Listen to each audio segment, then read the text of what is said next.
Hello friends, नमस्कार, good morning. आज 8 February शनिवार। चलतो जानी नवा आज दिन टॉप न्यूज अपडेट देश विदेश ठारू आरंभ करी ओडिशार समस्त गुरुत्वपूर्ण खबर। प्रथम खबर, सुभद्रा को नहीं बड़ खबर। आज मिलिबो सुभद्रा टंका।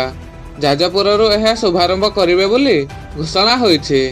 सुभद्रा प्रथम किस्तीर चतुर्थ पर्याय 18 लाख रु अधिक हिताधिकारी अकाउंट को जीव 5,000 लेखाएं टंका।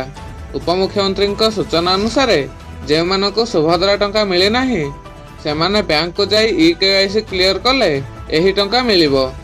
जदि हिताधिकारी बैंक एनपीसीआई क्लियर हो जाइथिबो सेमाने मध्य प्रथम पर्याय टंका पाई पारिबे। एने उपमुख्यमंत्री प्रभात परिड़ा सूचना दैछन्ते।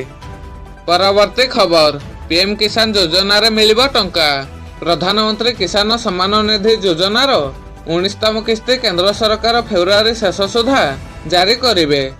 सूचना अनुसार केंद्र कृषि मंत्री शिवराज सिंह चौहान कहिसेंति जे प्रधानमंत्री नरेंद्र मोदी फेब्रुआरी 24 रे बिहार गस्तरे जाई कृषि कार्यक्रम रे अंशग्रहण करिवे। तापर सेहिठारु प्रधानमंत्री किसान योजनार 19तम किस्ती बंटन करिवे। परवर्ती खबर, आयुष्मान योजना को नहीं स्वास्थ्य मंत्री मुकेश महालिंग बड़ सूचना दैछन्ते।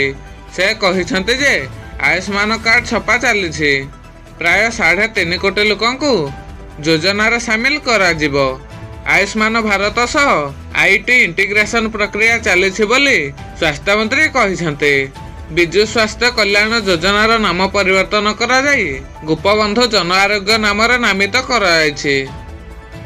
परवर्ती खबर, आसंता 10 तारिख रु ट्विन सिटी रे कड़ाकड़ी हेबा गाड़ी चेकिंग। एथिपाई कमिशनरेट पुलिस स्पेशल ड्राइव करिवो।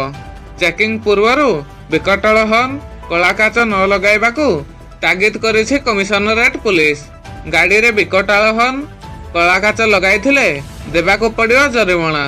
किछि दिनर व्यवधान परे एबे पुणी एक्शन मोड रे आसीछि कमिशनरेट पुलिस।